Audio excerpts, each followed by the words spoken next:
नमस्कार, मी दीपक राऊत तुमचे स्वागत करतो आजच्या शेअर मार्केट अपडेटमध्ये. आज मार्केटनं ओपनिंग पॉझिटिव्ह केलेलं. काल थोडं टेक्निकल अडचणीमुळं मला व्हिडिओ करता आला नाही, पण काल मार्केटनं गॅपडाऊन ओपनिंग US मार्केट खाली गेलेली, त्यानंतर गॅपडाऊन ओपनिंगनं स्मार्ट रिकव्हरी दिली. काल एक्सपायरीचा दिवस होता आणि त्यामुळे दुपारच्या सत्रामध्ये मार्केटला ट्रिमेंडस शॉर्ट कवरिंग रॅली आली, जी निफ्टीला ऑलमोस्ट 22,600 घेऊन गेली.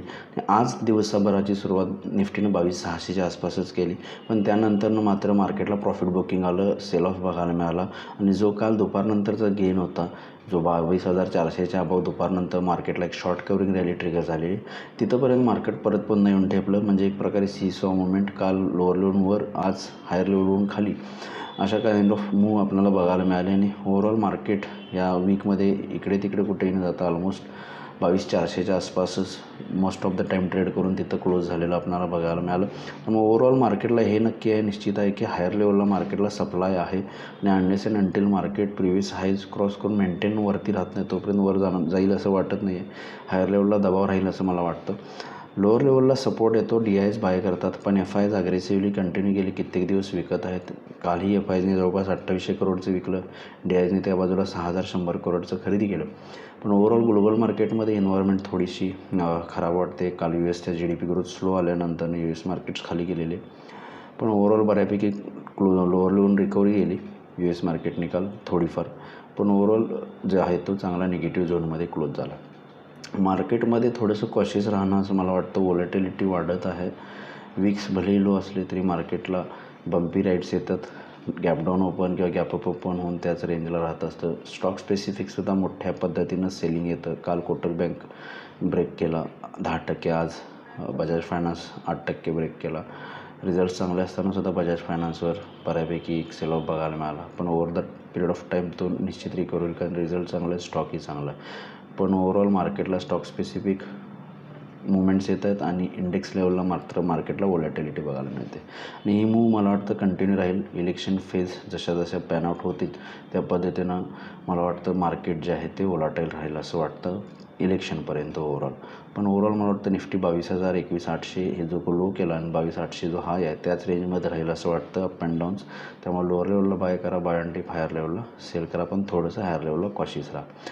नेक्स्ट वीकसाठी ट्रेड करायचं झालं तर निफ्टीला 22,500 आणि 600 स्ट्रॉंग रेजिस्टन्स झोन आहे, जिथं कंटिन्यूस मार्केट रेजिस्टन्स घेते. त्यामुळे सोमवारसाठी निफ्टी 22,400च्या खाली मेंटेन राहिलं तर 22,300 ते 22,250पर्यंत येऊ शकतं. 22,250, 300 एक स्ट्रॉंग सपोर्ट झोन आहे, त्याच्या खाली आलं तर फर्दर डिक्लाइन येईल. हायर लेवलला जे आहे ते 22,500 एक स्ट्रॉंग रेजिस्टन्स आहे निफ्टीसाठी. त्यामुळे सोमवारसाठी निफ्टीला 22,500 रेजिस्टन्स आहे. बिलो 22,400, 22,300पर्यंत निफ्टी येऊ शकतं. ते अकॉर्डिंग तुम्ही ट्रेड करू शकता, पण हायर लेवलला कॉशियस राहा. बँक निफ्टीमध्ये 48,000 महत्त्वपूर्ण सपोर्ट आहे. गेले 2 दिवस मार्केट चॉपी ट्रेंड दाखवत आहे. 48,000 स्ट्रॉंग सपोर्ट आहे, त्याच्याखाली फर्दर 47,800 पण येऊ शकतं. हायर लेवलला मार्केटला जो आहे बँक निफ्टीला 48,400, 48,500 एक स्ट्रॉंग रेजिस्टन्स झोन आहे. त्यामुळे बँक निफ्टीसुद्धा clear cut 48,000 first support, second 47,800, higher लेवलला 48,400 ते 500 स्ट्रॉंग रेजिस्टन्स झोन, जिथं थोडंसं प्रॉफिट बुकिंग येऊ शकतं. यानुसार तुम्ही इंडेक्स लेवलला जे आहे नेक्स्ट वीकमध्ये ट्रेड करू शकता. आज NSEमध्ये 1102 शेअर्स वाढले, त्या बाजूला 1,093 शेअर्स पडलेत. निफ्टीमध्ये सुद्धा 16 शेअर्स वाढले, त्या बाजूला 34 शेअर्समध्ये पडझड झाले. ओव्हरऑल निफ्टीमध्ये पडणाऱ्या शेअर्सची संख्या आज थोडी जादा आहे. NSEमध्ये ओव्हरऑल वाढणाऱ्या शेअर्सची संख्या थोडी सेम आहे. सेक्टरल इंडिसायजेसमध्ये आज बँकिंग सेक्टरनं डिक्लाइन केलं आहे, त्यासोबत बँकसोबत ऑटो आणि मेटल सेक्टरला डिक्लाइन बघायला मिळेल, तर फार्मा आणि IT सेक्टरमध्ये थोडंसं बाईंग बघायला मिळालं. ओव्हरऑल मार्केट जे आहे मिक्स शो राहिलं सेक्टर इंडिसायजेसमध्ये सुद्धा. ग्लोबल मार्केटचा आढावा घ्यायचा झाला तर युरोपियन मार्केट्स पॉझिटिव्ह आहेत, 10-20 पॉईंट प्लस आहेत, 0.5% आसपास प्लस आहेत. डाव फ्युचर्स बघणं गरजेचं आहे.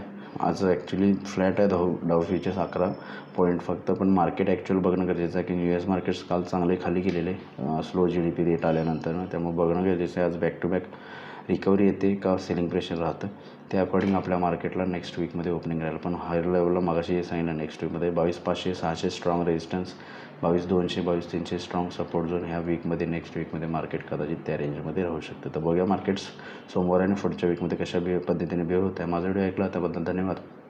माझा व्हिडिओ जास्तीत लाईक करा, शेअर करा, माझ्या चॅनल सबस्क्राईब करून डेली अपडेटसाठी बेल आयकॉनला क्लिक करा. धन्यवाद.